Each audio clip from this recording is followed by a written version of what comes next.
So, where was I? I teach screenwriting seminars. I teach weekend intensives all around the country. The next one is San Francisco, where I am hanging out right now. My favorite place to teach in July.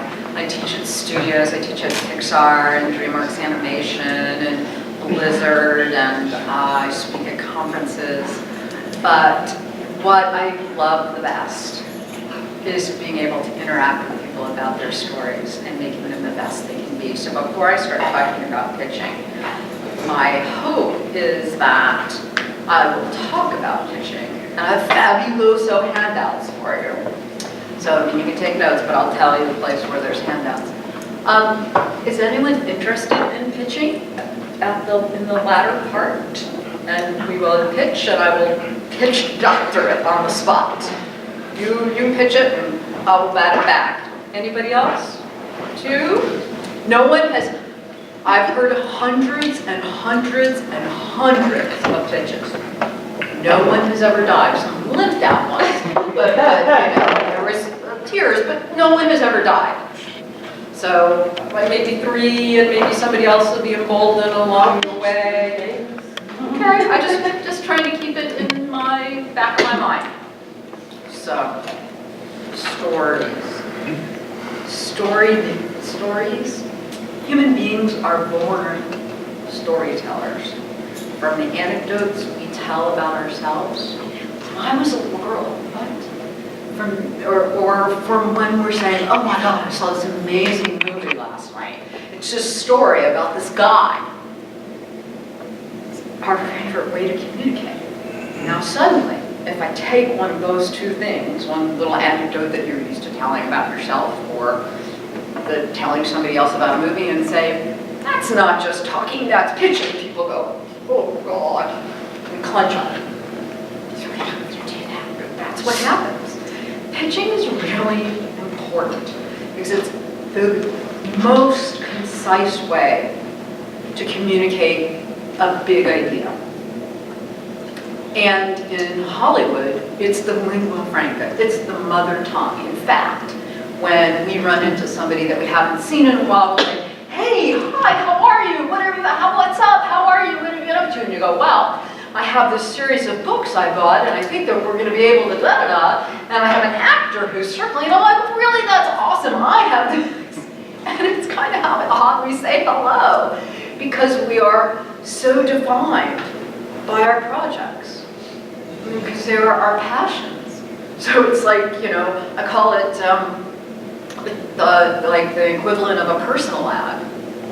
So, what do you do? Well, I like smart character-driven dramatic thrillers, I have a true story, da-da-da-da. And it's like, I like long walks on the beach, right? Holding hands, going to the movies. It's an expression of who we are. Hopefully, it is. Because we're choosing to tell stories that matter to us, because it's really hard to get a story told. So, my goal is to make you feel very comfortable in this particular language. So, before I can talk to you about how to pitch, I really want to talk to you about what to pitch. Because a lot of people talk about pitching. When I started, nobody did. But a lot of people talk about pitching, but you need to know what to pitch. And there's a reason for that. So, a great idea for anything, a great idea for a movie idea. I don't want to exclude people. I've got all these different kinds of people. A great idea for a movie, a great idea for a short film, a great idea for a game, a great idea for a book. A great idea is immensely powerful. Truly and a stunningly powerful thing that can catapult you from the outside of the business to the inside of the business like that. And I call those great ideas hooky ideas. Why? What does that mean? Because they hook you, they grab your interest, they grab your imagination, they grab your attention, and they don't let go. They stick with you. So, let's try to talk about hooky ideas. So the first way I would want to tell you what a hooky idea is, well, you know it when you see it. But that's not really very good teaching. But you will know it when you see it or when you hear it. You do know it, you feel it. So I will try to do better than going, you'll know it when you hear it. It grabs you, it grabs your imagination. In a very few words, it puts many thoughts, images, and feelings in your brain. It's maybe this big, but in your head it bounces out and expands. A hooky idea does that. There are different things that make ideas hooky. Okay, so for instance, maybe there's some extra level of cell that pushes this idea up over the top to make it hooky. One way is it's an incredible story, but it's all the more astonishing because it's true.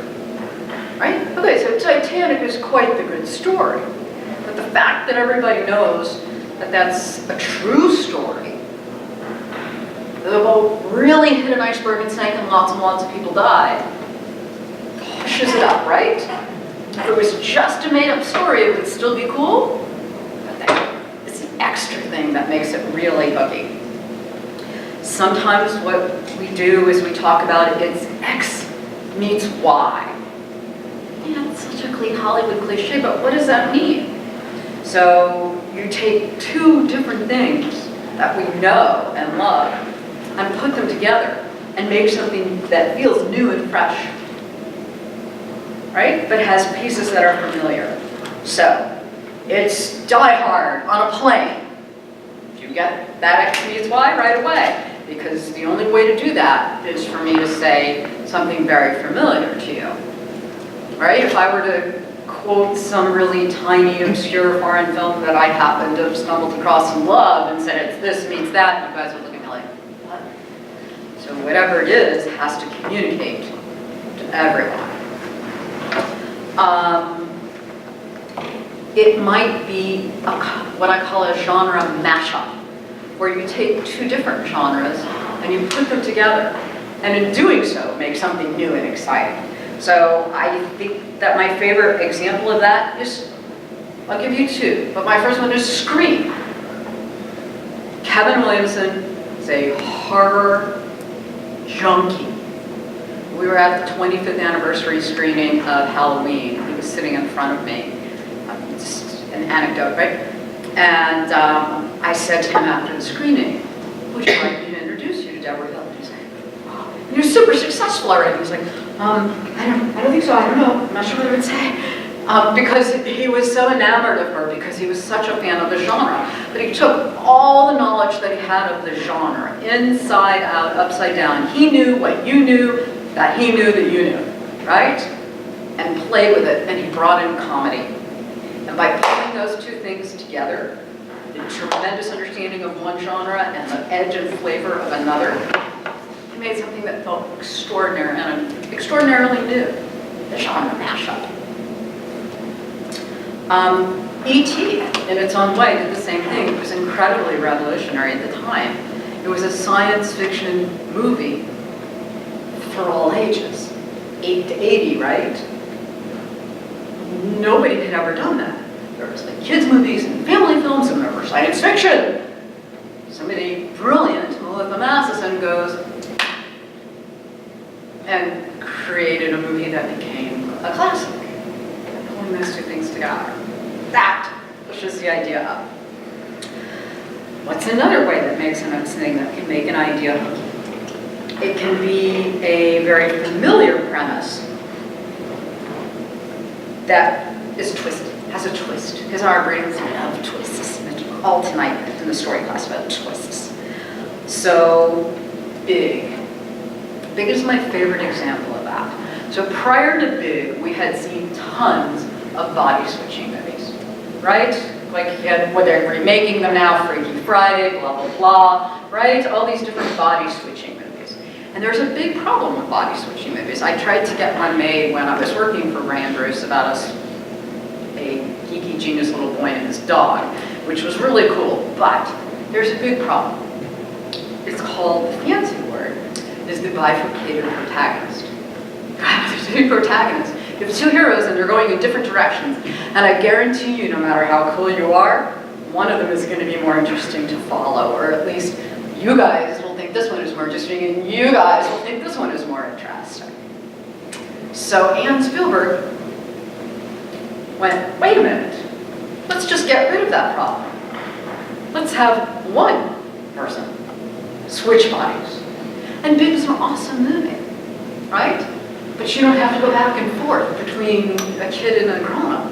It's embodied in one. And that was a genius way to take something that was very familiar and go, how do we turn that around? Just to make something new. Pretty Woman is Cinderella. This is just like, okay, let's tell a contemporary Cinderella story. It's just Cinderella, made nice and contemporary for its time. Sometimes something gets hooky and big because it takes a very familiar world to us all and shows you a different perspective on it. Right? So what movies have done that? Honey, I Shrunk the Kids. It's a movie about children in their backyards, Only they're itty bitty. The original title on that movie was Teensy Weensies. Yes, Ray and Bruce helped get it changed to Honey, I Shrunk the Kids. Right? But it's completely familiar. But their perspective changed. Toy Story, the concept of Toy Story takes the same thing. Here's what's going on with all these familiar things behind your back when you're not looking. And how entertaining is that to our brains? Our brains love these things. A lot of times something feels hooky because it takes a very familiar classic to a new place. Interestingly enough, Three Musketeers has been told once a decade, at least, since film was invented. Started as a silent short. That's how timeless that kind of story is. Three guys, friends forever, on an adventure. They've got each other's backs. And it's sort of, and of course we've seen Three Caballeros, and they're going to remake this, and they're going to remake that, but it's very interesting to look back in film history and see how many times that movie has been made. Because it's a classic that speaks to us, and we're not tired of it. The core of it is solid. It's hooky. I think one of the things that I love is when people have taken movies, stories, and reinvented them in a new way. So, Seven Samurai, classic film, is A Bug's Life. A Bug's Life is Seven Samurai. There's like the Tweedledee and Tweedledummy whole one bug. It is the same movie. Exactly. But did it feel awesome and fun and fresh to you? You didn't sit there and go, I know how this is going to work out. It's a great concept of coming to the rescue of the beleaguered people and the struggling, bumbling, good-hearted heroes who have to get their act together to save the day. All of these things are primal and speak to us again and again. So, Star Wars is the classic Western, The Searchers, in space.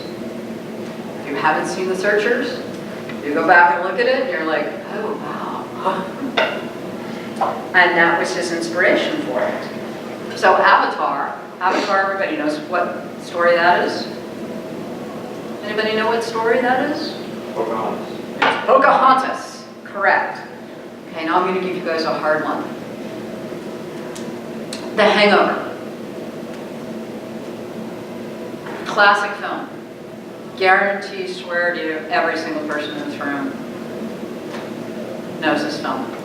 Let's just mull on it. If it comes to you later, you can tell me. Hooky ideas intrigue our minds. They make you want to know more. They stick with you. Our brains developed over tens of thousands of years telling stories. Love the thing that surprises us, that we didn't see coming. Love the twist, are turned on by what's that sweet spot between fresh and familiar. Oh, very sweet spot, very exciting spot. New spin on the thing that we've seen before. Our brains are turned on by the surprise, the genuine surprise. If you're old enough to have gone to see The Sixth Sense in the movie theater and you didn't know he was dead, it was like, wow. And you had that amazing mental experience, or at least I did, of like all the dominoes falling. All of a sudden, all those little tiny things that didn't seem to quite add up, bam. You go to Usual Suspects, and you see the moment where the detective goes, oh my God, right? We groove on that. Our brains get literally turned on. Those ideas are hooky. Very important when you think about them is that when they're turning our brains on, they're giving us a visceral experience. So we're actually we're getting what the movie, even from the pitch, what it feels like. That's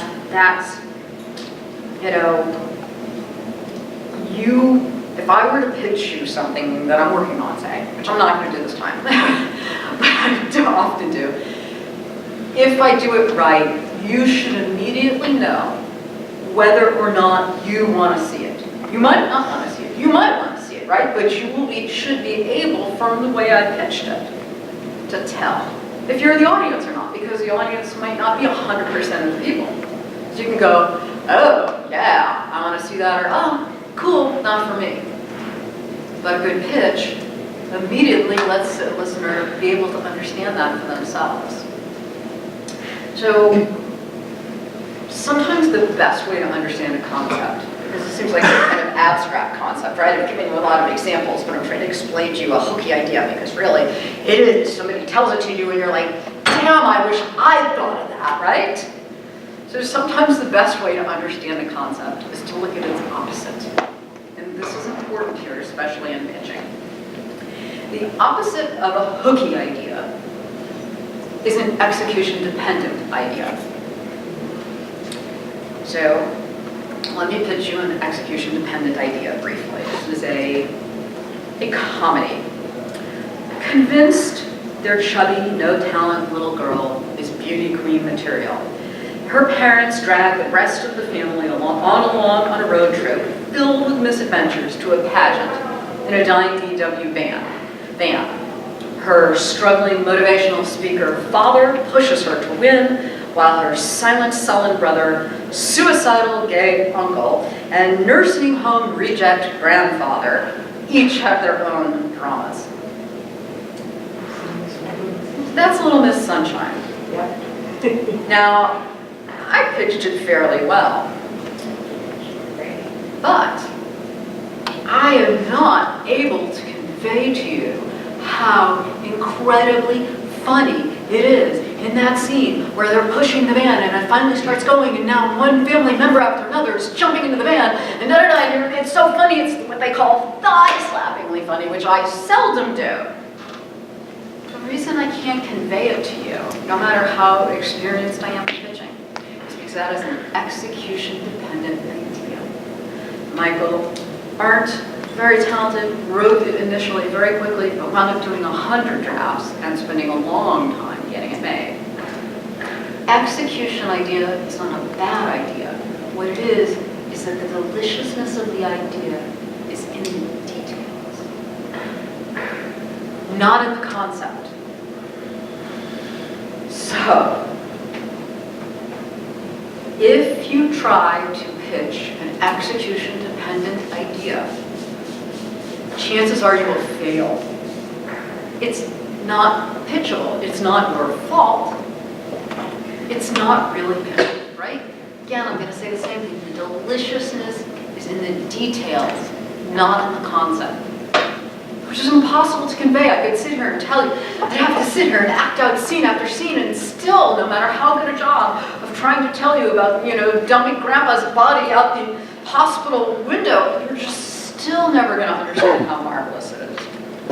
It's those very unique, complex characters. It's those very unique comedy situations, and on top of it, there's a very serious message going on there that speaks to all of us, right?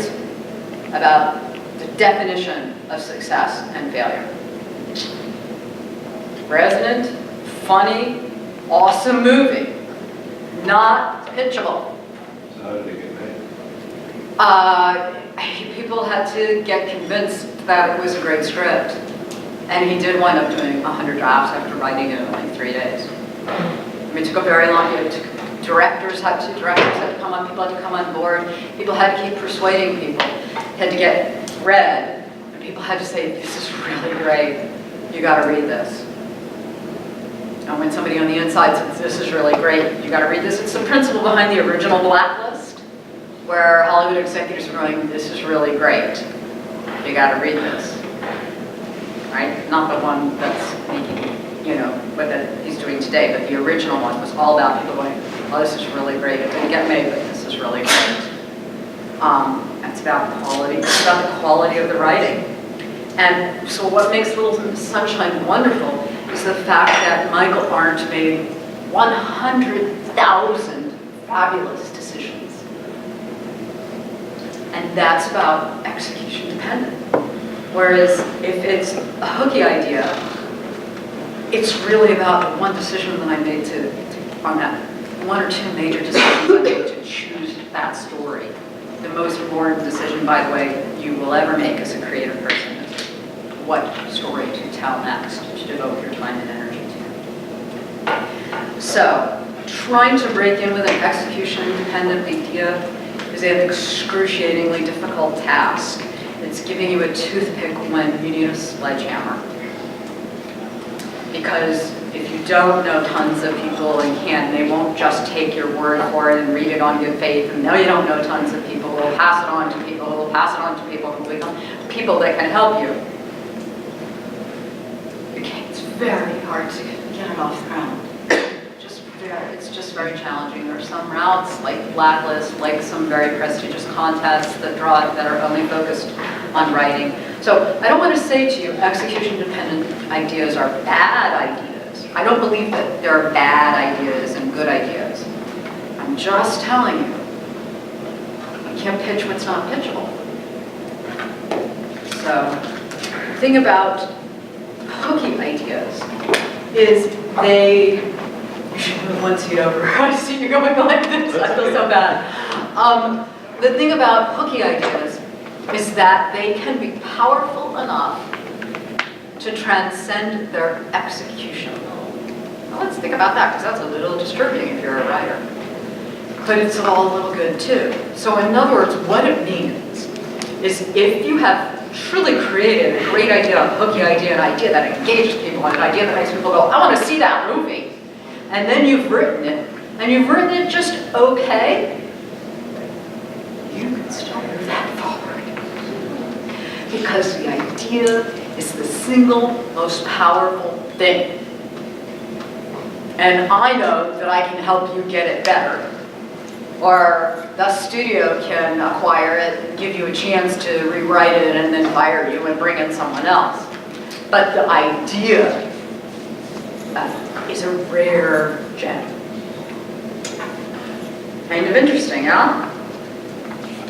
So it's sad in a way that a less well-written script can gain traction, while an execution-dependent idea, brilliantly written, is very, very hard to get off the ground. But it's important to know that doesn't mean that you can't pursue an execution-dependent idea, but know it's a very, very steep hill. And you will need to do everything you can to get people with you to push the boulder, because it's a long, long way to go. One of the things I like to say is that the movie business, and I think it's sort of the entertainment business, is like the Starkist business. Starkist does in the tuna? As people who make tuna. Starkist, do you remember the Charlie the tuna? What was he always getting told by the smarter little fish? Sorry, Charlie, Starkist doesn't want tunas with good taste.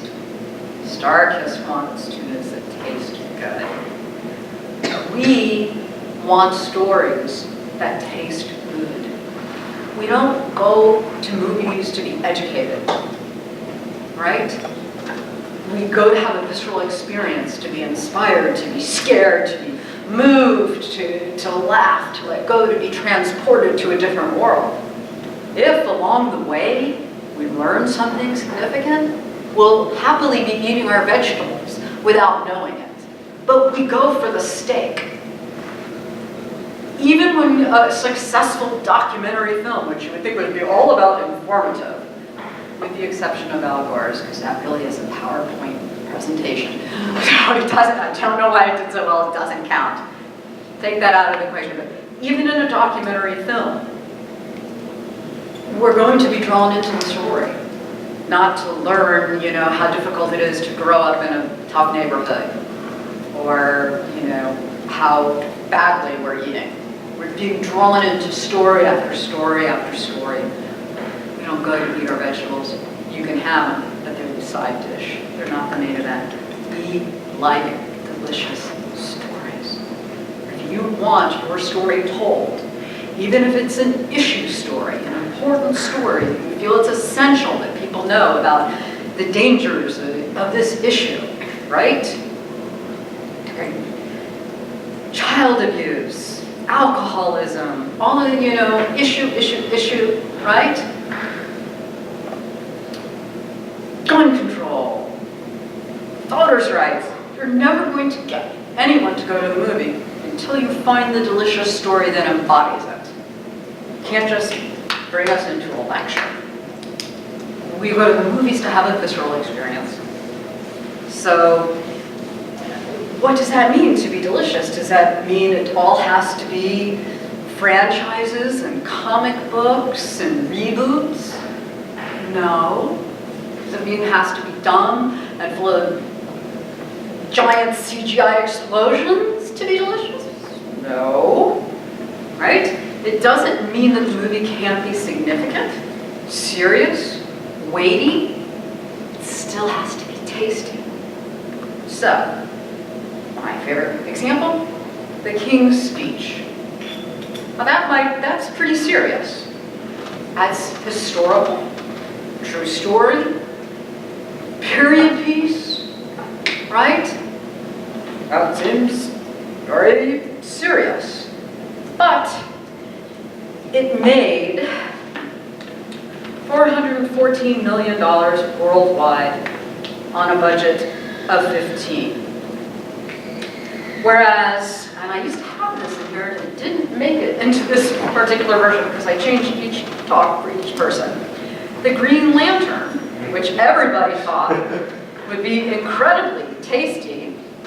I had the exact figures in there, I'm sure someone could Google it. It cost about $200 million. Did I turn this on by accident? And now I didn't turn it off. Okay. Cost about $200 million and didn't make its budget back. Now certainly that would seem tasty. It's the Green Lantern, he's a character, we already know him, blah, blah, blah, right? The Lone Ranger, oh my God, certainly that should be tasty and people, men will go to go see it. No, it wasn't tasty. It wasn't delicious, they weren't juicy. So what makes the King's Speech delicious? And those other movies that the studios were pouring millions of dollars into, not. Here's what it is. It's this, what I call the 7 essential elements of storytelling. And at the story class tonight, I'm going to dig deep into them, but I didn't want to give you not a taste. But the essential elements are, I believe, these. 1, it begins with a hero that we can root for. Even if your guy is an anti-hero, we're rooting for him to do better. He's Wolverine, he's a pissed off guy, he's had a bad time, right? He's Paul Newman in The Verdict, he doesn't give a damn about the issue, he's on down and out alcoholic and he needs the bucks. All right? So we can root for even a guy who's an anti-hero. So here's this guy who has this debilitating stammer, which is holding back his entire life, earning the ridicule of his father, and he needs to step up and lead his country. Yeah. Right? A hero that we're rooting for first. And I started already to get into it. To me, next is that we have a hero, it begins with a hero we can root for, and it conveys his flaw. I call this is a weird, I call this the yet but, YET/BUT, yet but. Two characteristics that are in direct opposition to each other that form the essence of the inner conflict of the hero and actually will ultimately express the theme. It is their most significance or goals. They are in direct conflict with each other. So Shrek is a hideous ogre who simply wants to be left alone. But he's lonely. So when all these people start flooding his life, and he brings him in, and then he wants to do the right thing, and now he's surrounded by all these guys. Yeah? Doesn't want to be seen, now he has a posse. How is he going to deal with that? What's that story about? Yeah? Yet, but. I don't know if I'm going to say this later, but I'm putting it in here because it's my favorite one. Right?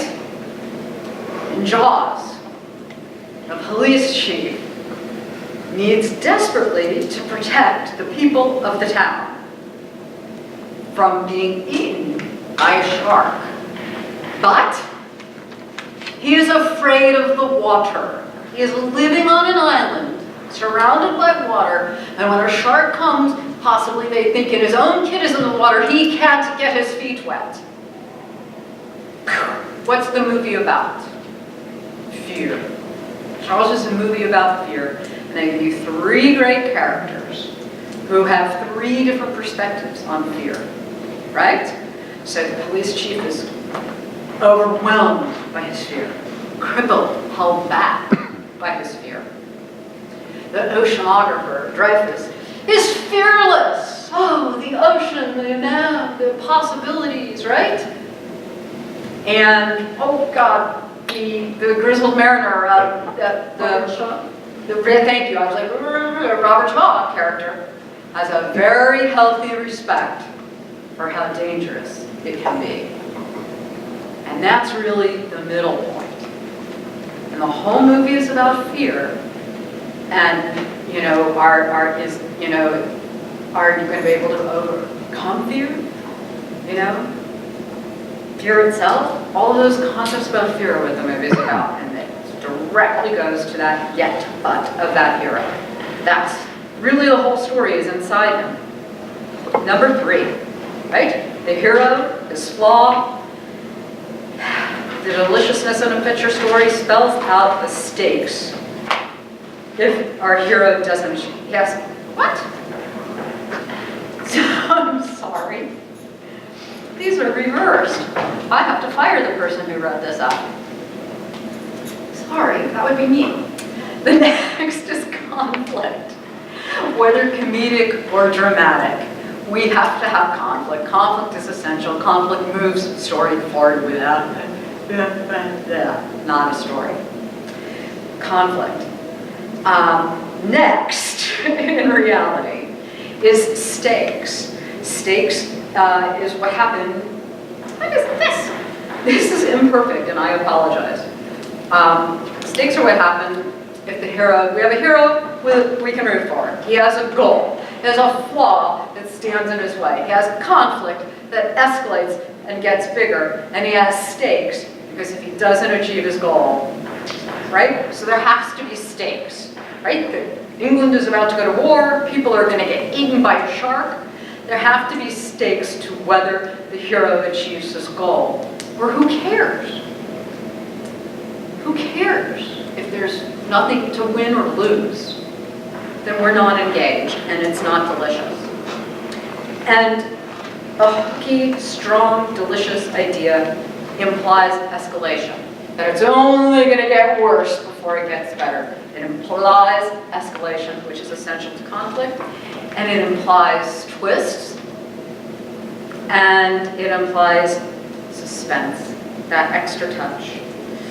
And to really take it to a top level in a pitch, I encourage people to tell us about the heart of the story. That really professional writers are not afraid to open up and say to you, and at its heart, this is a story about the struggle within us all to do the right thing when it's the hard thing. Whoa! Right? That's the extra part. Okay, so I want to give you a few little tools to decide if you have a pitchable idea or not. So here they go. Here's my first one, the litmus test. So it goes right back to those 7 essential elements that I had in the wrong order.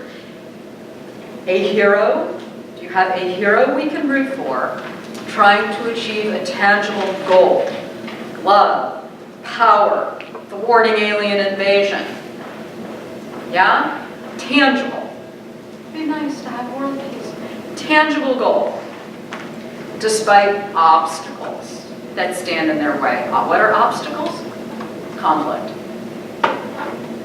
That's like the first litmus test when you're starting to look at an idea and you're thinking, is this something that I'm going to be able to pitch? Is there a hero we can root for trying to achieve a tangible goal despite stand in their way? If you're looking for a pitchy idea and you can't figure out how to make it that, it might not be a pitchable idea. It might not be a bad idea, and maybe you need to play with it more. So another test I like to talk about is the fresh test. There's a very, very, very old Borscht Belt anecdote.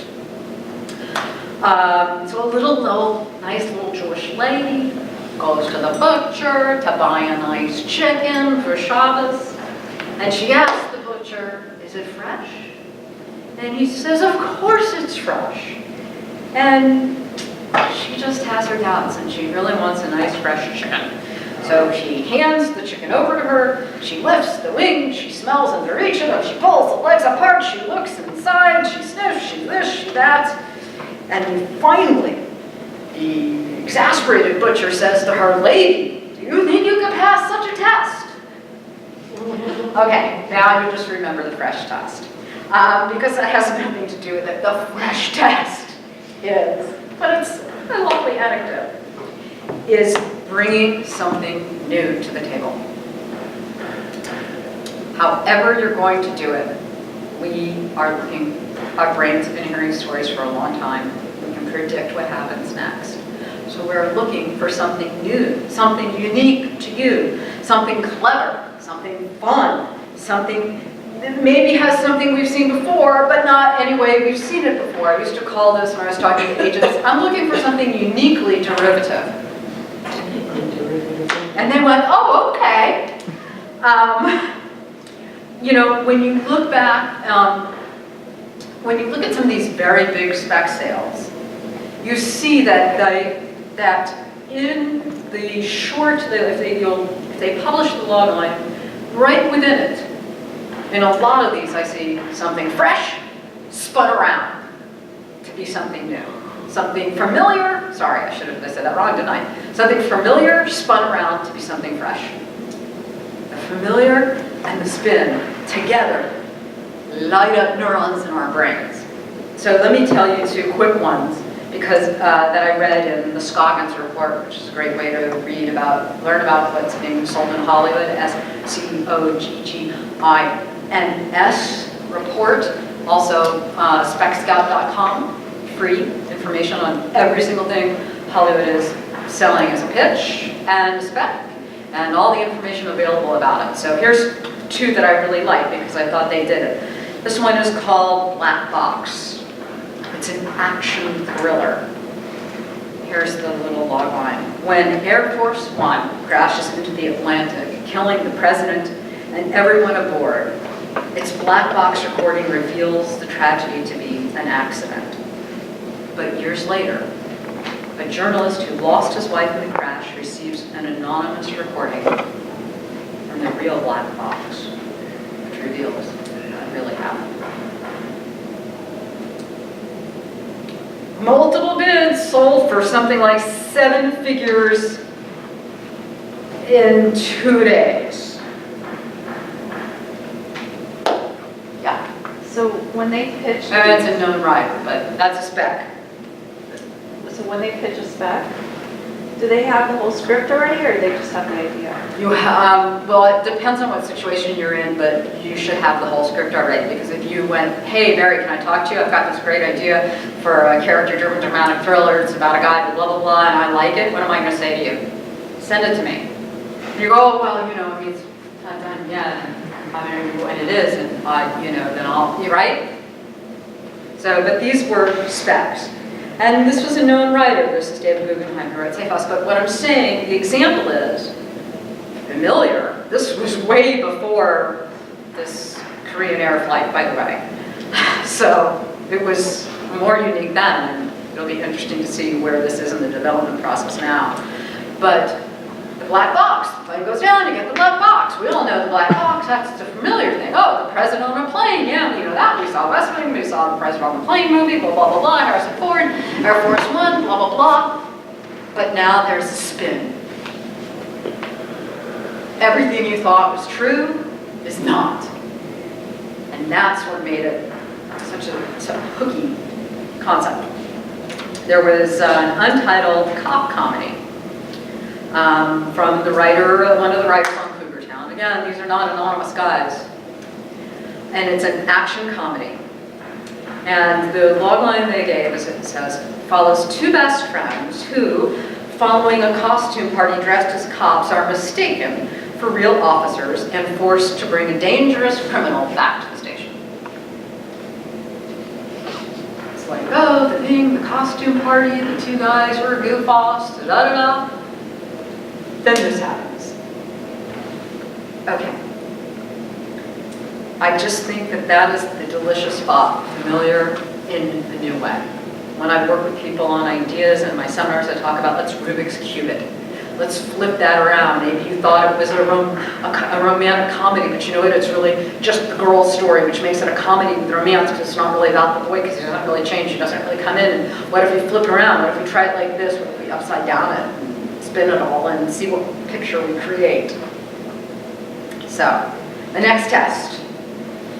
Is it visceral?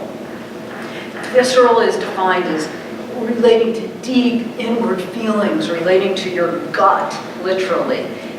It's characterized by instinct, by intuition. It's emotional, it's deep-rooted, it's primal. It's where the phrase, you feel it in your gut, comes from. So that's what we want when we go to the movies. We want to feel it in our gut, one way or another, whatever the genres promise to deliver. So visceral stories deal with primal needs, survival, revenge, lust, love, greed, power. We all get those stories. They speak to everybody. Heroes in visceral stories have clear goals. Surviving the slums and beating the odds to reunite with a lost love, right? Conquering all obstacles, external and internal, to find their friend and get him home in time for his wedding. So, and like I said, if it doesn't have stakes, it isn't visceral.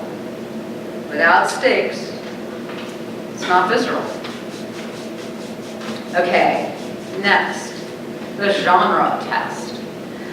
Are you writing in a genre that sells as a spec or seldom sells as a spec? So now that you all are going to become avid readers of Jason Scoggins' column or go into the story, which is the other guy who analyzes everything that's selling. You will see that they've broken it down by genre, as well as studio, manager, agent, executive, mixed it up, compared it to how much sold last year, percentages, I hate statistics, and this is fascinating stuff.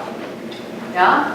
So there's a lot of information there. If you're hoping to pitch something that can move forward on the strength of the pitch, then you should be looking at genres that are purchased from spec scripts, from pitches. Dramas are not. Our biggest dramas now are coming from books, first and foremost, and secondly, from true stories. So Dallas Buyers Club was an article 20 years ago. That's how long it took, right? But, you know, if you think about some of the very big dramas, books, they were books. And a lot of them are female-driven, 12 Years a Slave. What was the one from the year before? About the, oh my God, I didn't read it, The Women and the Housekeepers. The Help. All books. That's where those are coming from. So if you're trying to write it as a spec, they don't really buy them there. Yeah? If you're looking, and truthfully, if you're looking to write a $200 million fantasy, action, adventure, superhero, invented world story, where are those coming from? They're coming from pre-existing material. That's why the studios purchased Lucas, purchased Marvel, purchased all these other things so that they had access to that material, pre-existing material.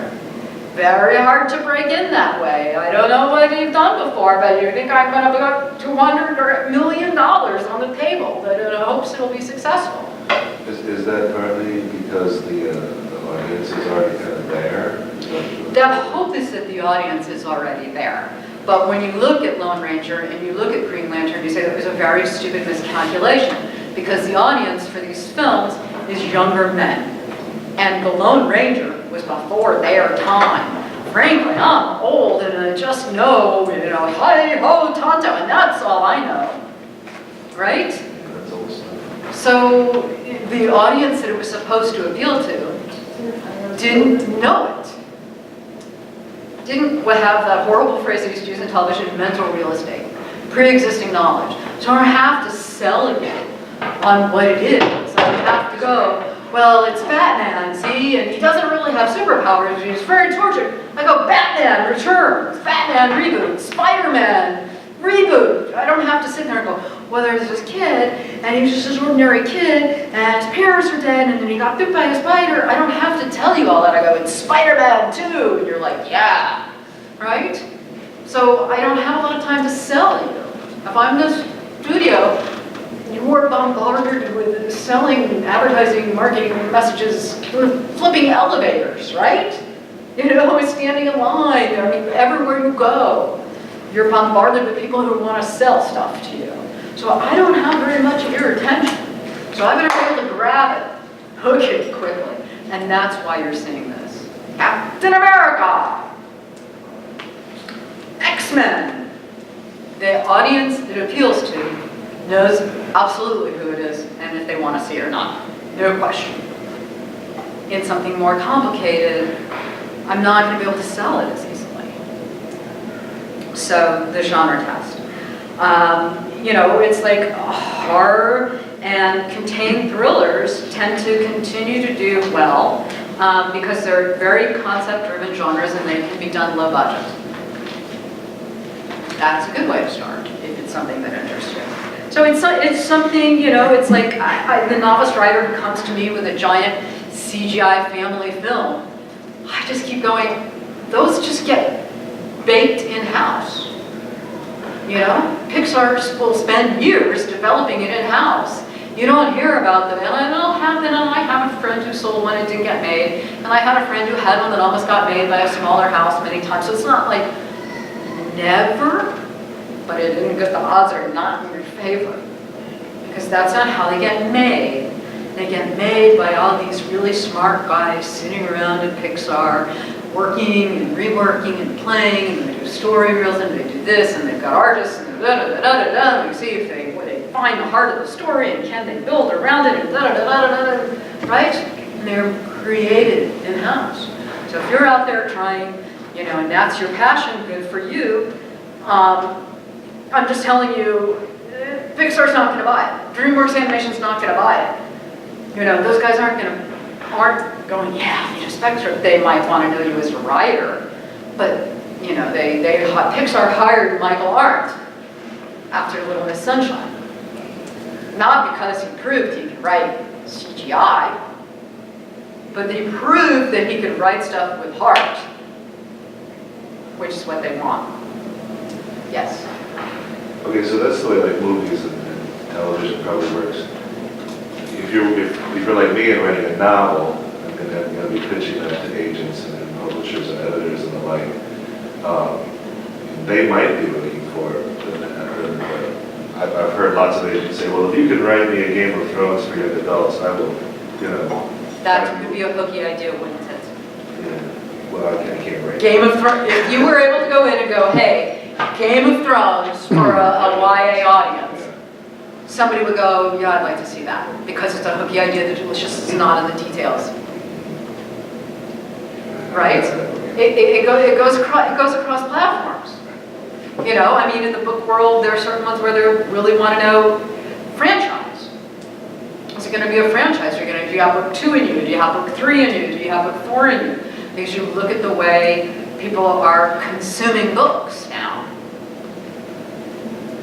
So, film is the word that comes out of my mouth time and again, but I keep trying to substitute it to you guys for entertainment and content and books, and because I don't care if you're making a YouTube video.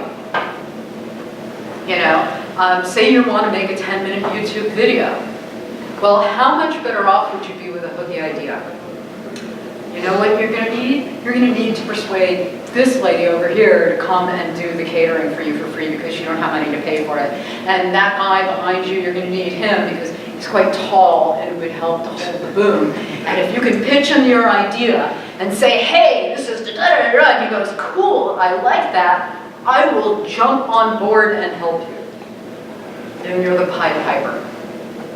So I shot an independently financed, me and my partner, feature-length doc. And I was the Pied Piper, and I got film production houses to give me special prices, and I got all these people to work for free in return for Rice Krispies marshmallow treats, and you know, and I mean, I inspired people with our excitement for the concept, which I could express quickly, and they were like, yeah, we'll give you the student rate on that. Yeah, you know, I'm going to give you your videotape at cost. And he's like, you did you beta video at cost? And I'm like, yeah, I did. Because I was able to express the idea and why it mattered to someone. What was the heart of it? And people were like, that's cool. I'm going to help that. So I just keep saying screenwriting and film because that's the pool I swim in the most. Although I did a little bit of the books and whatever. Goes across the board. Okay.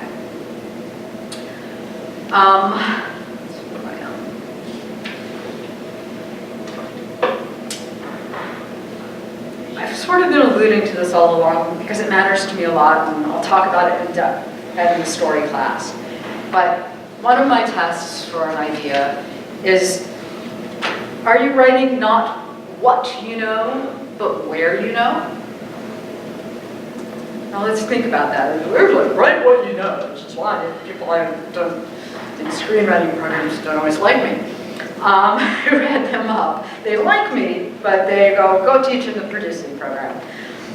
Because I don't believe in writing what you know. I believe that the story that happened when you were 4 and a half, and you were with your mom at Kmart, and you got separated, and she couldn't find you, and you couldn't find her, and you were only about this big, and the racks of clothing were like giant trees, and her shirt was running all around, and ultimately you were found asleep in a dressing room. It was only really interesting to you and your mom.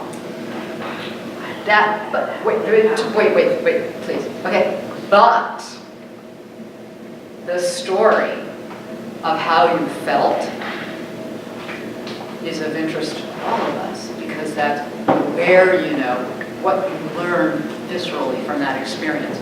So, it's the story of being trapped in a foreign place where you have no idea of how you might get home and how that felt and how scary it was or how whatever it was. So it's Blair Witch, it's The Terminal, it's what's the FedEx one with Tom Hanks? Lost. Castaway, it's The Wizard of Oz, it's all of those movies. But it's not a story about a little kid who goes and gets lost and doesn't know how to get out and doesn't know where he is and doesn't know where help will come from and doesn't know how they will survive and get home. But what you took from that is, where do you know? And when you write to that, you are speaking to a big audience. Because I'm assuming if you are a storyteller, the reason I'm giving you this test is because I'm assuming if you are a storyteller, you would like people to hear your story. And one of the most powerful ways to do that is to write, where do you know? What you understand about the human condition as a human being, viscerally, what you believe, what matters to you, what you think is important in life. And that's the theme, and that's part of the story. And that's what speaks to people. And that's why Little Miss Sunshine was able to get made, ultimately. Even though it was execution dependent and took a long time, because the heart of the story was so powerful. That even though you don't sit there and think, wow, this is about our notions of failure and success, and you're just laughing your ass off, it has a really powerful engine at its heart. Okay, that's my speech on that. Next thing to think about, is there we're looking, is your idea a pitchable idea? Is there a successful prototype film? Prototype films, I've been tossing them in as we go, exemplify their genres.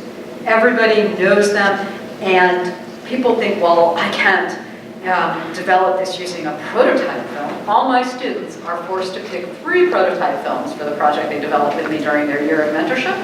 One that's a prototype for story, one that's a prototype for tone, because I'm very, very intense about tone, and one is a prototype for theme. People think, well, a prototype film, it's just like I'm copying somebody else. Well, I just told you we've been doing the Three Musketeers every decade since they invented movies. Because there's classic beats that appear in all of those. And you all know them. And if I don't deliver them in that genre, you feel like you didn't get what you paid for. Right?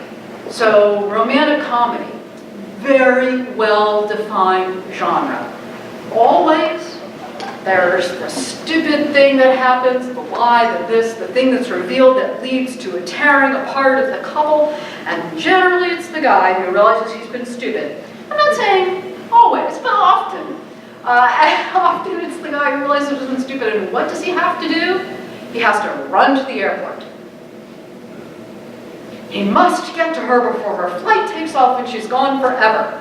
He must get all his friends in a wacky station wagon, zipping around in circles around Trafalgar Square to get to Julia Roberts before the interview is over. That's a run to the airport. He must, Billy must get to Med at the New Year's Eve party before the stroke of midnight to tell her he's been an idiot and he loves her and kisses her at midnight. Run to the airport. If I'm going to see a romantic comedy and you don't deliver, hopefully, your fresh, your unique, twisted, interesting version of that, I'm cheated. I didn't get what I paid for. Because in the prototype of all those great romantic comedies, there you have, what's his name? Richard Gere, finally going after her, and in a limousine with roses and an umbrella, conquering his deepest fear, heights, going up her fire escape, So run to the airport. She's getting ready to leave town. She's going to go to school. She's changed her life. He's going to go back to his life. And he's like, oh, what an idiot I am. And he runs to the airport. And it's satisfying. Because we know that we want that. We want to go, yes, finally, you smartened up. Go get her. You can be with her. It'll work out. This is because the essence of romantic comedy is to have two characters, mainstream studio romantic comedy, with chemistry that we really, really, really, really want to get together. Has to deliver. I could take Die Hard and do the same thing. I could show you the same thing in Die Hard, right? That there are certain beats that have to happen, you know, right? So there's a great point of no return in Die Hard. So it's Bruce Willis against all the bad guys trying to save his wife, his estranged wife. One man on the inside, and no shoes. And it has this great point of no return where he goes, aha, here's what I'll do. I'll pull the fire alarm, I'll draw, fire engine, police, I'll draw massive attention to this, and I will have gotten help and saved the day. What happens? They're monitoring the communications, they interrupt that, and they prevent it from happening, and in the process, he's revealed that he's there. And now they're gonna find him and get him. Point of no return. All these great stories have to have this point of no return, right? The hero's like, yeah, I figured it out. What would have happened if it worked? The movie would have been 26 minutes long. Well, fire into the policeman came, and bad guys would take him away, and Bruce would be sitting there going, hey, so honey, what do you think about reconciling? And it would be over. That's the idea of a prototype film, and that's why it's a good thing, not a bad thing, that there are things to be studied, that if you wanted to be a talented painter, you would sit and you would look at the works of great, in a gallery, you would look at the works of great masters and try to discern the brush strokes and how they got that shadow in there and how they got that feeling of light by using paint. This is the purpose of prototype films. Yeah, since I like talking about this. Audience. The next test is audience. Will anyone else feel the way you do about your idea? If it's only of interest to you, there is no audience for whatever your method of entertainment is. If it's just your mom who likes it, that's nice. She likes everything you do, sweetheart. And the very best way to figure that out is the tool that I'm going to give you in just a couple minutes, is to pitch it. To go ask this lady, hey, this is I'm thinking I have for a book, and what does that sound like to you? And you're like, I didn't get it. Or, oh, they lean forward, they want to know more. Pitch it. That's like test marketing. Find out if anybody else feels the way you do. Doesn't mean 100% of the people will, right? Because your idea might not be geared to 100% of the audience. But if everybody goes, you need to rethink your idea. Okay, let me talk to you a little bit about audience, because I have waited to use this phrase. In the film business, we talk about the movie-going audience as the four-quadrant audience. So it's divided into four, but it doesn't look anything like even. It is not even at all. And the big pieces are men. And the little pieces are women. And this is not sexist. This is based on research and movie-going behavior. It's that people in these groups, demographers have found, generally tend to behave in this way.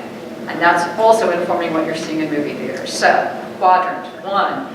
Men under 25. They are the single biggest movie-going audience quadrant. They go to the movies a lot. They go to the movies early. Or like the voters in Chicago, they vote early and they vote often.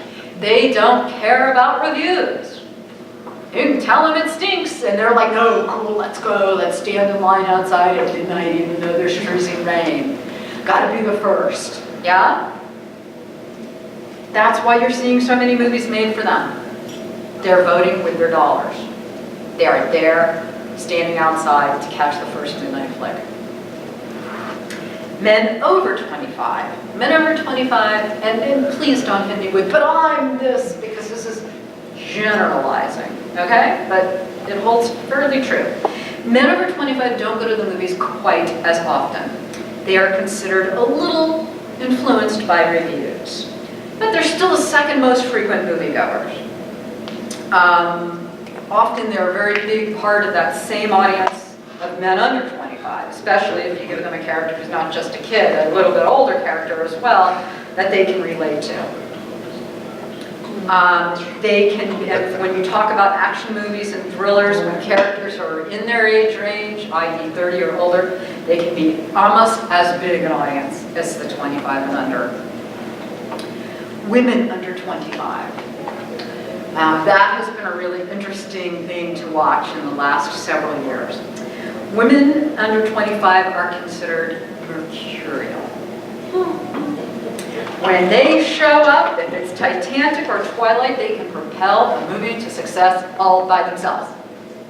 However, if you make a movie directed to them and they don't like it, no other demographic group will show up and fill in, right? So if it's targeted, if a 13-year-old girl is not going to go see Hannah Montana the movie, no one will be seeing Hannah Montana the movie, right? So they're tricky, but they're fine when they find out how to get them, they'll just keep spinning them out, right? Women over 25, before anyone throws wadded up paper at me, I will admit that I am a woman under 25 and I fit into this pattern. Women over 25 are the movie marketer's least favorite group because they see fewer movies, they are very influenced by reviews, they don't tend to come see films early in their runs. And as movies are in theaters for an increasingly short period of time, seeing a movie in its run early is increasingly important. Now, I could go back and explain why I'm not sexist to you and explain that women over 25 are often juggling many priorities, including spouses, children, and career, and men under 25 don't have a hell of a lot of responsibility and have enough disposable income to go, right, and prove to you that these demographic patterns make sense. But I think you guys get it. And nobody threw anything about me. And I'm always getting somebody going, but I'm a woman over 25 and I stood in line in the cold to see, and I'm like, yes, but most of the time. So why the hell do you need to know this crowd that I just told you? Yeah. Why do you know? Why should it matter? Why should it matter? You're a person picking up stories. Why should it matter? Why should it matter to you?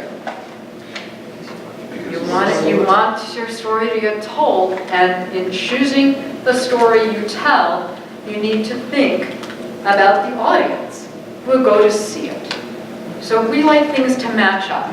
So for instance, if you are writing a $200 million CGI effects-packed epic adventure that takes place in the year 2227, filled with action and gore and whatever, and your hero is a 9-year-old girl, you probably have a problem with your idea. Because, like, what 20-year-old guy is going to think that's cool? Right? Things have to match up.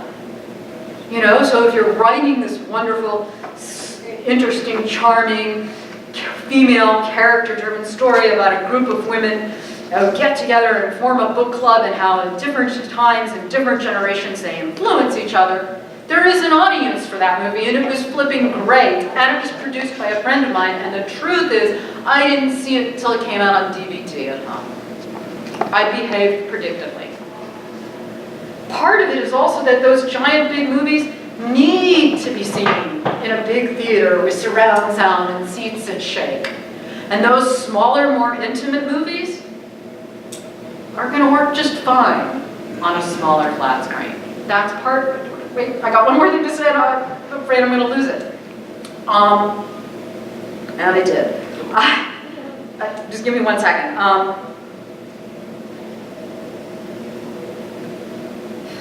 Sorry, go ahead. I'm sorry, I didn't mean to. That's okay. But I'm just wondering what you do about movies like Hunger Games or Divergent, where the protagonist is female, the adventure is an adventure, but it's obviously going to appeal to both. Crosses over. That is what really we're aiming for. We're aiming for to get as many quadrants as we can. And so that crosses over. Twilight is really for girls. Yes. When you get into Divergent, what else did you? Hunger Games. Hunger Games. Even when you have female protagonists, they're masculine, and it's crossing over. So what I was going to say, all that bad news, especially if you guys want to write dramas for women, let me just balance it out with one thing. One of the upsides, and my friend, the highly successful producer Susan Cartsonis, who made the movie What Women Want, and says about great movies that are geared toward women, is that you don't have to spend $200 million on expensive effects. And you can have a much more modest budget, tell a great story, and get women into the theater and make a profit. Because you don't have to have the big bangs and booms and stuff like that. So that's sort of the other side of the coin. Okay, 4 quadrants. Why it matters to you. All right. What do you think? Should we talk about pitching? I think we're ready to talk about pitching. So I am going to give you a beautiful, glossy, wonderful handout on these 7 pointers, so you can take notes if you like. But I'll also probably elaborate and throw in examples. But I'd like people to know when there's a handout, so that they don't have to go, I have to write down every word if I want to get this, or I can just take it in and listen to her. And so I want you to be able to sort of take it in, because I think it's an easier, deeper way of learning than reinforce it with the handout. So here's my 7 pitch pointers. Number 1, be in the zen of the pitch. What does that mean? It means that you just can't think and pitch at the same time. Yogi Berra used to say, I just can't think and hit at the same time. You cannot think and pitch at the same time. It's your story, and you have to know it inside out. And there are tons of advantages to knowing your story inside out. The biggest, because first of all, I've been in 100 pitch situations. I could be reading you popcorn, baby. But if I'm doing this, I can guarantee that I will not hold your interest. Right? No reading ever. You want to be in the zen of the pitch, so you've pitched it enough so that it only takes part of your brain. You don't want to be going, oh, what comes next? I just said a bad word on video. Right? You can't be doing that, because it takes a bunch of your brain to do that. So you want the pitch itself to take the least amount of your brain. What does that mean? It leaves the rest of your brain free to do something else. Pay attention to how people are reacting. Exactly. It's like market research. I can see when you're interested. I can see when you're confused. I can see when you're not liking it. I can see when you're bored. I can see where I lost you. If I had, this is, I'm working on a book, people. This is like a piece of it. This is 13 pages. If I sat here and read this to you, which is really what I'm saying to you, right? It's very close. I teach you this a lot. I would not be able to see who was interested, who was confused, who had a question, who got it, who missed it. And I would not be able to teach as well. Because when I see that there's people who don't got it, then I know that I have to come up with another way to explain it so that everybody's eyes light up. This is the same thing as pitching. So when I go into a pitch meeting, like at a buyer or a studio or something, and I've got my writers, and I've got the executive or executives and me, my goal is there's a little, I just just wrote a script back article about this little do-si-do that goes along about who sits where. But I want to put the writer and the big important exec in direct eye line from each other. And I put myself as a producer where I can see the big person, but I'm not in their eye line, so that I can watch their reactions, so that I can take all the information. This is what hooked them. That's what they thought was funny. This is what we should be emphasizing more. That's what grabbed them. Oh, we lost them there. So that's what I'm doing. I'm doing my job as a producer, making the story better. I'm feeding that information back. If I am in one of these pitch classes and I pitch a class that a pitch project that I'm working on, I'm like, I'll come back to the writer and go, this is where people went. Right? Because I can see it and I can process the information. And if I'm going, think that you're right, you can't take it in. You can't interact with people. And it's also way less fun for everybody. Number 2, immediately put us in your movie. Simple, right? Doesn't happen, it doesn't happen, it doesn't happen, it doesn't happen in query letters, it doesn't happen in pitches, it doesn't happen in conversations. The tone, the tone, the tone. We need to know what the movie feels like. In the few pitches that I've even referenced or read you, right? I told you what the black box was. I told you the genre first. I'm always going to tell you the genre first. And if the genre in and of itself is not enough to convey, I didn't say genre, right? I said the tone, the tone, the tone. We need to know what it feels like so that we can make the decision if we want to see it or not. And that's how we decide. And it's more than just genre. The difference is, it's a comedy about the da-da-da-da-da-da-da. Well, there's broad comedy. There's smart comedy. There's character-driven comedy. There's dramedy. There's romantic comedy. There's comedy with romance. There's buddy comedy. There's buddy action comedy. I go on and on until you want to hurl, right? So the more specific I can be, I'm putting the right idea into your mind before I even tell you the story. So you go to the movie, curtains draw back. What is the opening shot? What is it? Is it dark? Is it mysterious? Is there eerie music? Is it bright? I'm telling you, even if you hadn't seen the trailer and didn't know what movie you were in, they would establish how the movie feels. You don't have that. So you have to use every tool at your disposal to convey it to us, and that is the tone. You can do it through genre if it's specific enough, and you can also do it through example. Big, well-known, successful example only. So this is a dark, character-driven thriller in the vein of Seven. You pitched that story to you. I sold that story in 4 hours. Off the pitch. Off 10.5 pages. But in those few words, I prepared you for everything that would follow. You were now primed. You might not like that genre. You might love that genre, right? But you knew what it was. If I don't tell you, you, and especially people who hear a lot of stories for a living, will start making it up. If I don't give it to you, your brain will sit and start putting puzzle pieces in holes right away. Holy smack, it is my belief, from having been in a lot of pitch situations, that within 10 or so seconds, if you haven't put us in your movie, we've started another movie in our brain. And now you can go on, and I'm going this way, and you're going this way, and I'm going this way, and you're never going to get me back, and it's a disaster. I need to know the tone, and I need to know anything else that is absolutely essential to understanding the movie, meaning the setting. If it is not here and now. If it's here and now, then just get the tone. But if it's the year 1203 in ancient Sumeria or whatever, then I need to know that, right? Before I'll be able to interpret what follows. I ought to know that, because it's extremely essential to the story.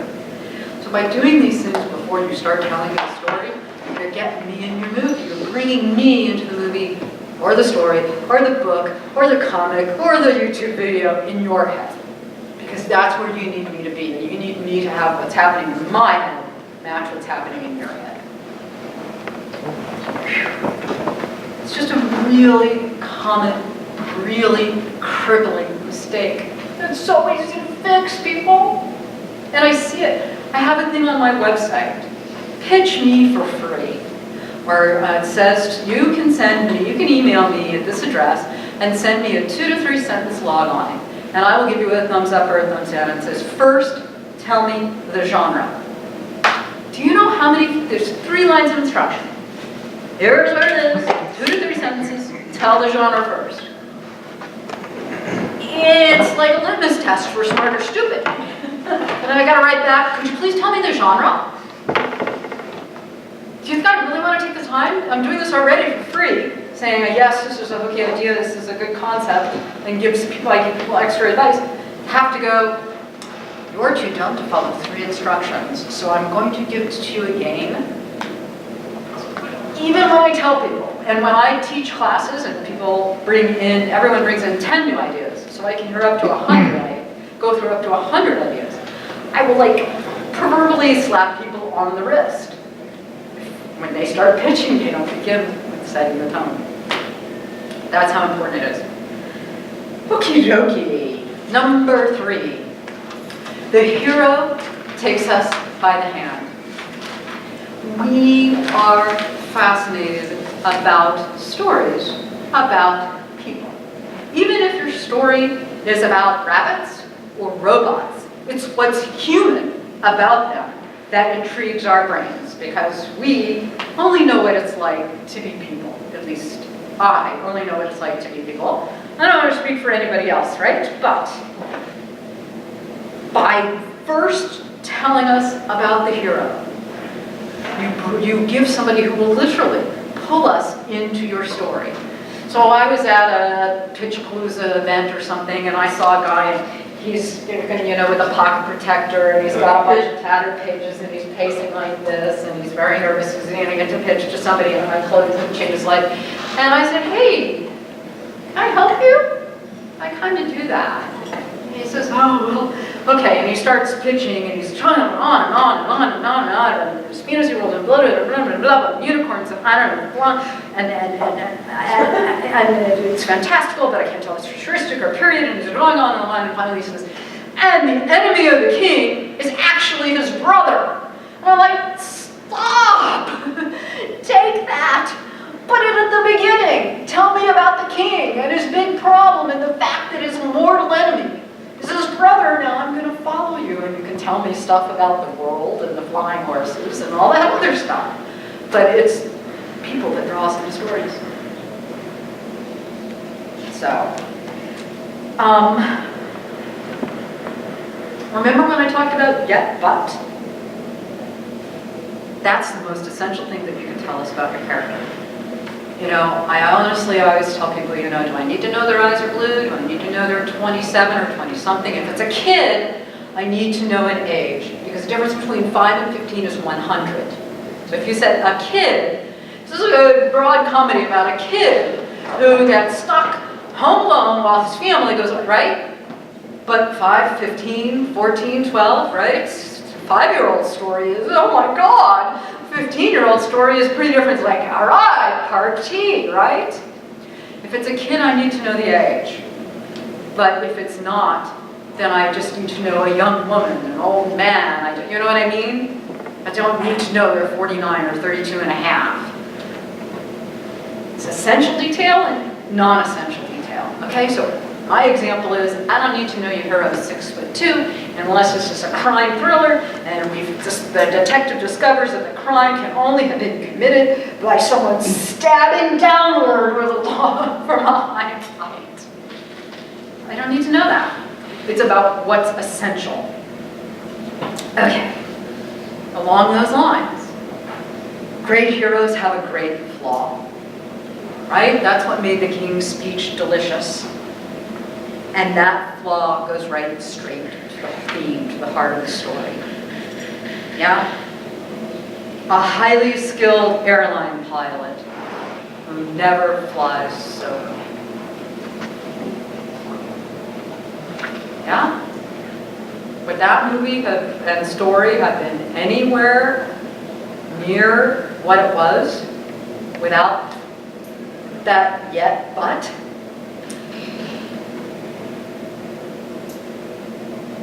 Next, convey the conflict. What is standing in the hero's way? What's his goal? How does it change him? Convince us your conflict is visceral. Like I said, funny, sad, scary, visceral. Feel it in your gut. I have to know the conflict, because if you don't have conflict, you don't have a strong story.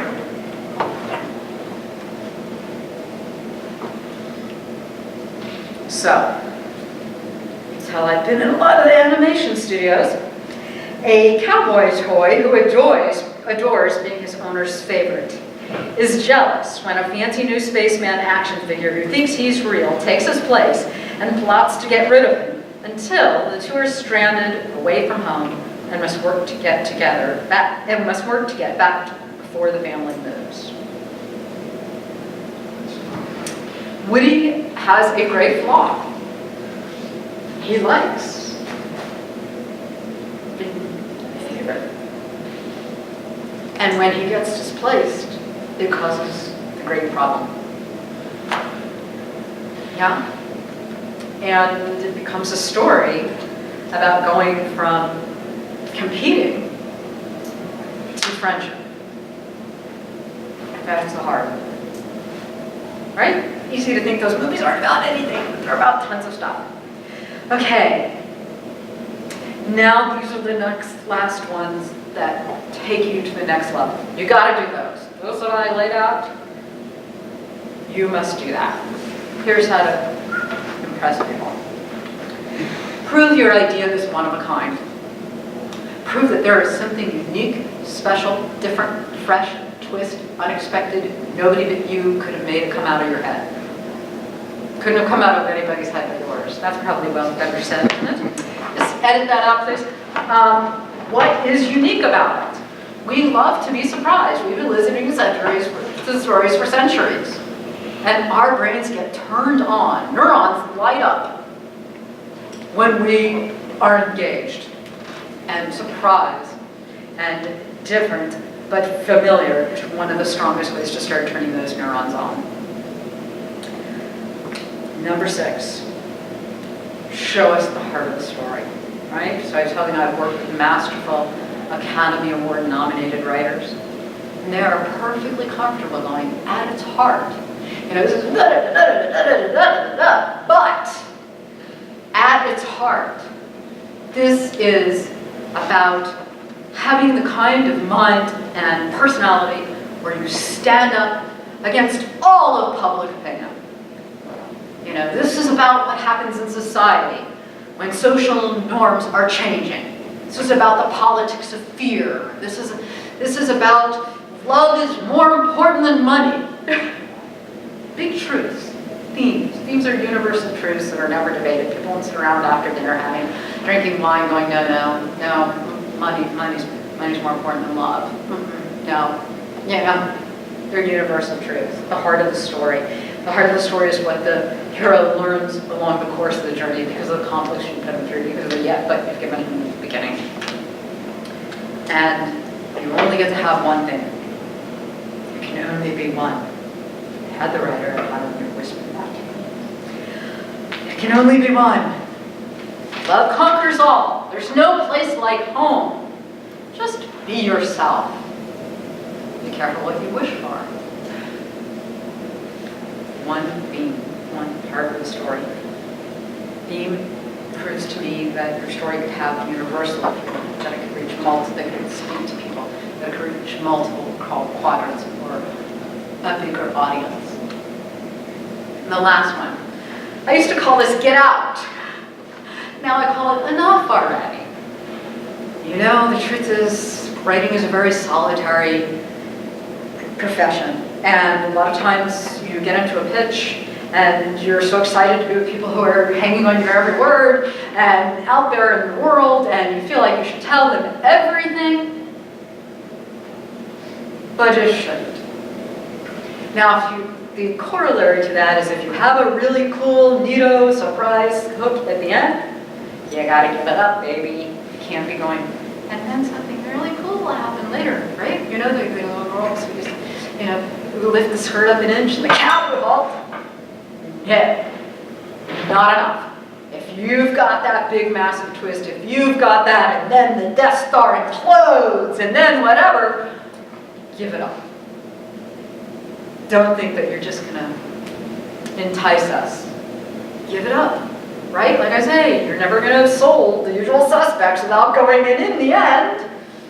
Okay, so that's the opposite of that, but don't stay. Don't feel like you have to tell us everything. If you've covered these points, if you've conveyed that the essential elements are there, I know what I need to know.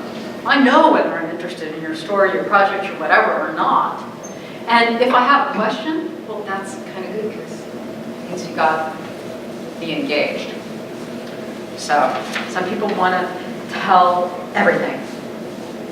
And it's more important to convey what's essential than everything. Remember that we actually really, if you're in a pitching situation, we actually really do want to hear a good story. It's a very nervous-making situation.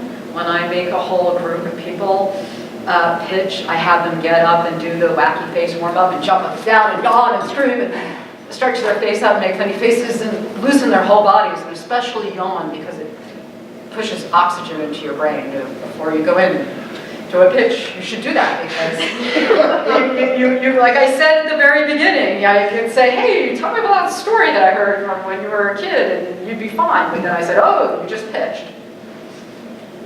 So I trick people into pitching before they realize so that they don't get so nervous. So,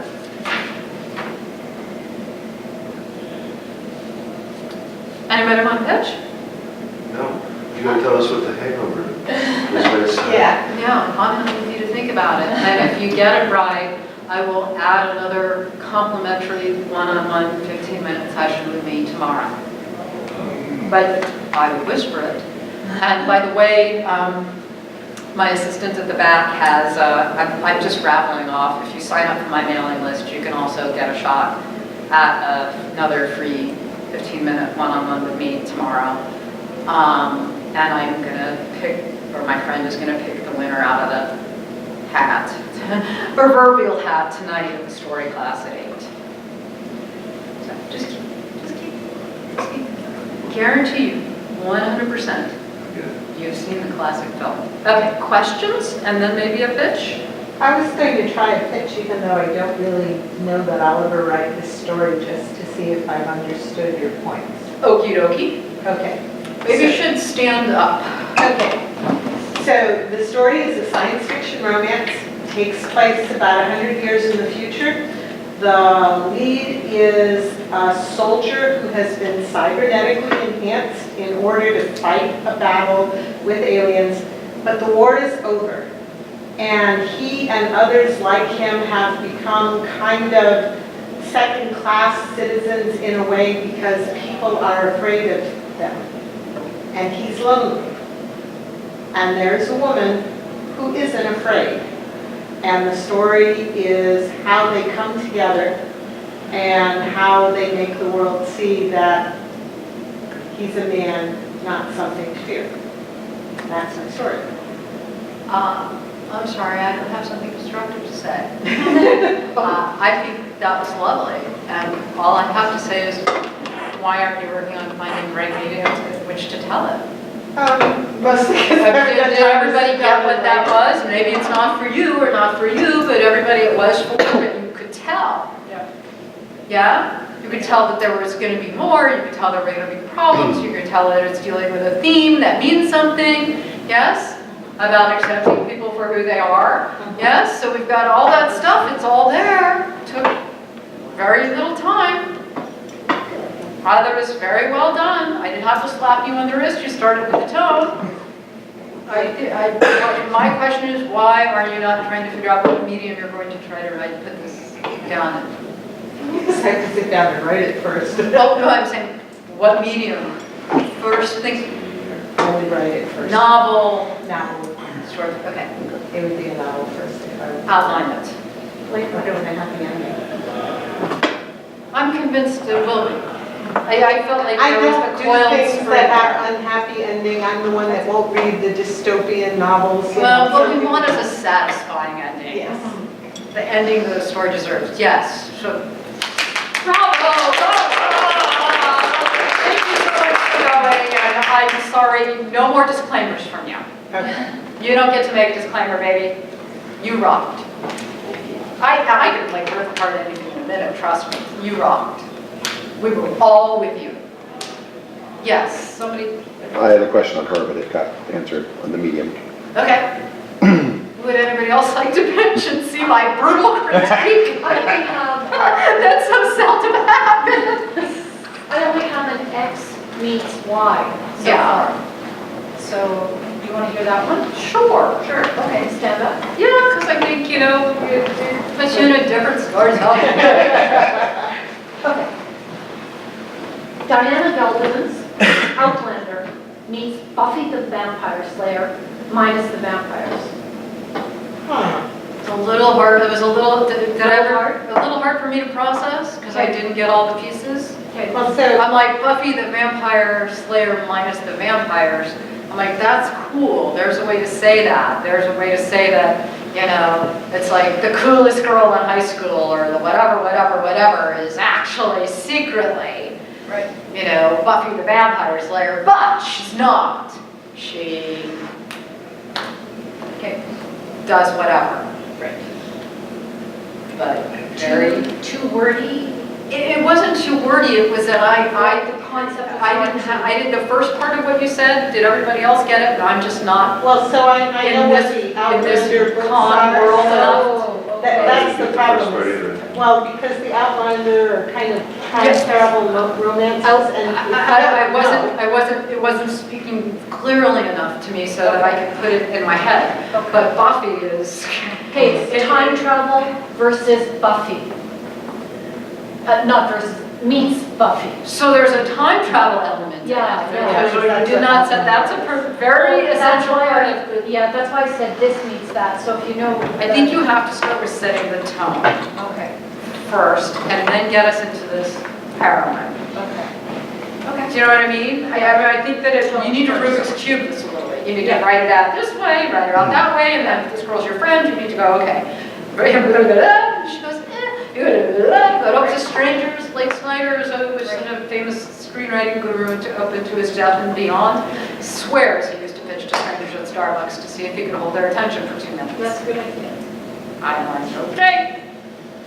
Yes, I'd like to pitch, but I also have a question first. okay. It's a nickel extra for the question. The pitch is free. I can afford the nickel. Okay, I had a book I finished already. Yeah. And I was opening it with American Gods meets Botany and Desire. But I'm not sure if that's, The pitch?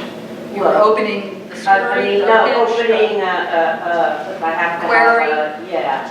Query, you were opening the query. Not necessarily, I didn't open the query with that usually. But but- what do you mean, I don't understand? Yeah, I put Opening that with- I put that in, sometimes I put that in a query. This is American Gods meets Botany and Desire.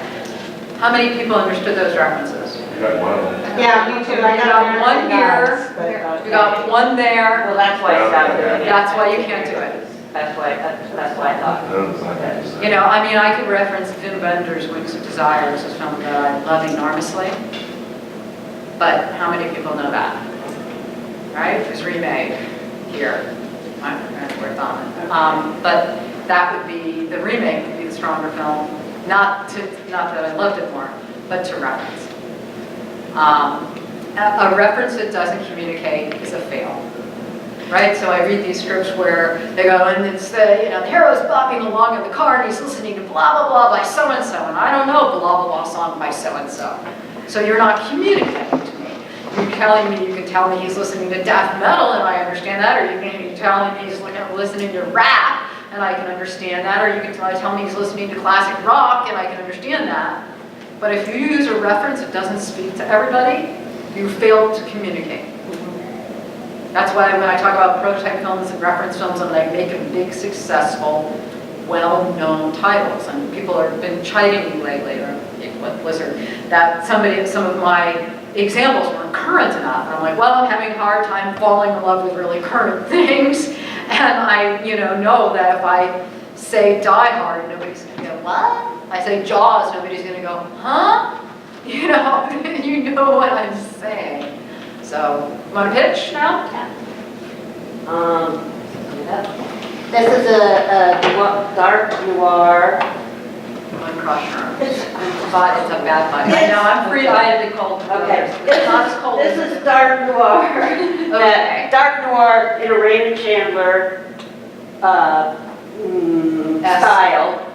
Raymond Chandler-esque dark noir. Here's what I want to ask you right now. When you tell me that, I want to know immediately, is it a period piece or a contemporary piece? Is it Contemporary. contemporary noir? Contemporary Okay, because noir. you read a lot of things and it could be either a traditional period noir, which is like a 40s movie, or an attempt at contemporary noir, which is more challenging. So I do need to know the time period. In this Okay. case, it's not here, you know. Okay. Because that noir doesn't make me think here and now. Raymond Chandler-esque contemporary LA noir. Detective who has lost his wife and child in an accident, turned into a drunk, is coming back from a case and hit by lightning, which alters the biophotons in his brain and enables him to read the language of electricity, enabling him to see into other dimensions as well as the Mobius of time, past, present, and future. Okay. I want to read it. I can't quite, I don't feel like I quite have enough for me to go, I know if I want to see that or not. I can't quite grasp it. I sort of need to know. And then he spends all this time reliving life with his dead wife and daughter until a serial killer starts eating people. You know, I mean, I can't, where does it go from there? I see that there's this complicated setup that may or not have the basis in reality. There may be biophotons, and I'm a neuroscience geek, or there may not. It may leap from the start from a grain of sand and make a pearl, the leap from that into fantasy. But and then what happens? And he uses it to take down the bad guys who killed his guys. It's a revenge story, and he uses it to solve cases, and he uses it to sober up, and what's the story? That's what I didn't get, because there is a lot of setup. Right. And there's a lot of stories in this series. And I don't think LA is necessarily, with all that setup, is the most important thing there. The other is big city detective, if you think big city is important. But I think you need to polish this up, but I'm not seeing the story. It's a lot of setup. It's a lot of setup. You got to set up you got to set up the tone, and then you got to set up his backstory. Big city, LA, And noir, detective, sorry. Okay, I'm like, noir is in the, he can be a noir detective. Noir is the tone. When you get to him, it's about, you know, a jaded, burnt out, drunk, you know, once fabulous detective whose wife and kid were killed or whatever, right? That's his problem. Gets this, and then what is he going to do with it? He's going to sit around and drown it out with the booze, right? It's like then what happens? So I think you have to separate out setting up the tone and setting up the character. You've got a character with a backstory, big, huge, freaking inciting incident, but no, and then he wants to do what? What is his conflict? What are the goals? What is the stakes? So that's what I would need to feel the story. Your hand I was is just up. going to say the exact same thing, because that was really cool, and that sounds like an amazing premise, and I don't know anything, but it... Everybody knows, no, let me stop you right there. Everybody knows about story. Everyone is an expert about story. We would not be alive if it weren't for story. So don't say you know nothing. Alright, no, but it felt like, I can draw a parallel to, if I was pitching Spider-Man, I just told about Peter Parker and his family situation and how it got all wrecked up and then got bitten by the spider and he becomes this incredible thing. But I didn't tell you what happened in the rest of the story. What did he do with that? What did he do What did he with the become? superpower? What did he choose to make of it? And I think that's that's the, you told us about the spark, but what's the flame that develops into kind of, right? You see, you do know. Truly, But that sounds weird. that's exactly it. Not necessarily, but listen to what she said. She said spark. I would translate that to inciting incident, but spark is the same thing, just different words, right? So you gave us that, but not the meat. And then what happens? What's he do with it? What's his problem? So you're gonna have to figure that out. Who's next? I think I saw this one and then that one. Yes, ma'am. Stand up? Okay. Well, if you can. I will stand. This isn't very, I'm just trying to like think of it on the fly, so I'm not totally. Then, bravo for all you guys for doing this. This is right terrifying. Yes. So we're not looking for, I'm just proud of you for standing up. Yeah, I mean, I've been writing this story for a while, but trying to come up with like the whatever log line or cover for it was like, okay. But I suppose if I was going to start it out, so Jocelyn Hardy learned the hard way that when you tell people that someone tried to kill you with a tornado in the middle of the mall, everybody's going to think you're nuts. So when a man comes to her in the middle of the night with a creepy message and then proceeds to burn down her apartment, she is forced to return home and decides to keep that little nugget to herself. Oh God, I'm not doing this correctly. I had it and now it's gone. Damn it.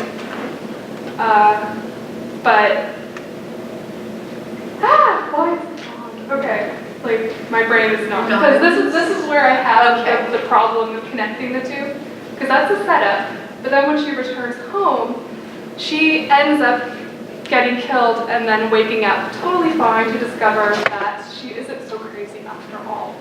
And I don't know, and then it's also, it gets me very confused.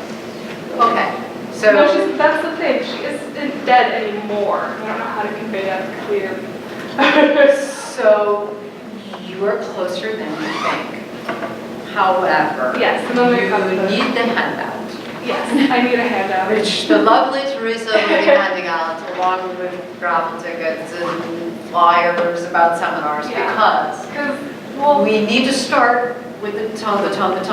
Right. Or it's like, is this a YA novel? Because Yeah. that's where my head went first. That's what I made up. Right. And then when I heard she had an apartment, because I thought she's like a high school kid. Well, this is. But then you, right, so did you see that my mind, and I bet I'm not the only one, started making it up. Mhm. When you didn't say a young woman or a teenage girl or whatever, when you just gave us a character name, it's not as important, actually, the character name, as us being able to envision the character. And so my head just somehow went to teenage, high school girl, the mall. Well, that's. The title, blah, blah, the mall. And I went, high school girl. And then you go, and she comes home to her apartment, and I went, oh, 20-something. 20-something, it's a high school girl. So now, am I listening to your story? Or am I in another story that I'm having to rewrite to try to fit your story? Well, see, that's another key point. She's 19. She's not grown up, but she was forced. Well, then if it's essential to know the age. Well, it's not, but. Yeah, I think it is. I think what I'm saying to you is, Yeah, okay. it's way more important that I know that she's 19 than I know her last name. I don't care about her last name. Jocelyn, a blah, blah, blah, 19-year-old. Okay, my biggest problem is that is like what she was just doing. Like, the what's the exciting, medium you're writing for? like, in a novel. Novel, YA novel? Well, I was told it's new adult, It's an adult. so that's why. Okay. What's the difference between young adult and? New adult is a young adult novel with sexual content. I was gonna say with the dirty parts. That's what it is. You'd be surprised at some, I run a children's literacy charity, you'd be surprised at that line. Well, see, that's why I don't like using the term new adult, because there isn't much sexual content, but her age is not adult, but it's not. No, it's still young adult. It's just, I think it's about material appropriateness of the content But- to match the age. And not I know just- there's- I would say sexual content too, but there's lots of problems with this, but there's like, I've got two storylines that become one at the end. Because like people got that, like we're gonna take shots, why is she surviving? But at the same time, all these souls are going missing and someone's trying to kill her, so she's trying to figure out all of that. And getting that naughty all in one or two lines is I think that the way you do that is maybe setting it up appropriately so that we're prepared for that kind of story. So we understand the tone and we understand the medium and who you're writing for, and that, you know, this is if I understood more about the tone, is it a mystery, is it a thriller, is it fantasy, is it, you know, if I understood that from the beginning. You're right, because you've got multiple elements. So if you help me understand that before you start telling me her name is Jocelyn and so on, then I'll be closer to the movie and your story, predicting. Or it just comes out of my mouth in your head. It's okay to start with saying this is a whatever you're. Did I not just say that Yeah, in you my did, but- seminar I metaphorically whack people on the wrist with a ruler if they don't start I know, that way? but It's not okay. I've heard, It's imperative. I've heard other people when they talk They're about wrong. tagline, one line, one They're wrong. sentence or two, yeah. I have, you know, in my columns and stuff like that, I have no problem saying, this is a stupid internet myth, it's wrong. This is wrong. If you think we're counting the amount of words in your log line, you're cuckoo. You know, it's wrong. That's wrong. They're wrong. I swear to you, I was teaching pitching before anyone was teaching pitching, and if you don't put me in the movie, and I will prove it to you, in a loving way. In a loving way, because I actually like your story, okay? It's about how you present it. How many people here got it? Who got it? I went to a series of books Understood. that had sort of something like that. But again, I did go to another series, not yours, by a different writer, Right? so. Got it. Knew what it was, knew what it felt like, I knew, started getting sky high flashbacks. right? So like, but everybody made a different story in their head based on who they are and their experience. There were puzzle pieces that were empty and you started putting your own ones in it. I thought, here comes Thor or something right in the middle of the wall, going down. You know, and I saw Right, so I him really and like that one. So I'm not saying that anything you did was bad. I'm saying, if you set the tone first, then your hero will go with you. But when you don't set it first, we don't know how to interpret what you say. And we will misinterpret it. And this guy interpreted it his way, and that person interpreted it their way, and you interpreted it your way, and I was interpreting it my way. And during it, I was switching my interpretation. So if I'm thinking and not just listening, you're losing me. So I am not bashing your story. I'm actually interested. I'm just telling you and how you tell it. I'm really not bashing it. I feel like if you had pitched it in a different order, we would all be going, you know, yeah, and you would have us. You know, it's about pre-writing and figuring it out, both the fundamentals and building on a solid foundation when you're creating a screenplay, a novel, a graphic novel. It's really about that. I think the lovely individuals here to tell me that I have 1 minute left and I have one person. I have 2 minutes left and one person. Okay, this is a, I'm sorry. sorry. This is a screenplay that I've written. It's a dramatic romance about a 17-year-old girl who's trying to figure out who she is and what she wants, and she discovers this by having a relationship with her history teacher. That's a lot. Everybody understand what that is? Everybody get it? Everybody had the same movie in their mind? Now what I would want is for you to push yourself to those extra points. Okay. Right? So you did like 1 through 1, 2, 3, right? 4, and I said, and the next ones are what elevates it, what takes it to the next level, what the pros do. And that's what you need to add to that. Okay. What are the complications? What is her big problem? What is her flaw? What is it about it that's hard? Okay. What makes it the story that nobody but you could have written? What is unique and special and fresh about it? Okay. That's it's succinct, but it didn't Sure. slinky bounce out, expand in my mind like a coiled spring. So would that be more like the log line of it, or would even the log line need to have more I of this? really even want a log line to show me that the 7 essential elements are there, that it gives me the first 4 and it implies that there's going to be, twists and suspense and escalation and all the other good things coming after it. But I can tell from what you have given me. So I don't think it's a good enough. I think you can do better with that, even as a log line. Okay. You can do better. I bet, I can just tell that from the way you're talking that there's a lot more, and you have it in you, and you have to feel confident sharing it. That's what I think. Okay, thanks. All right?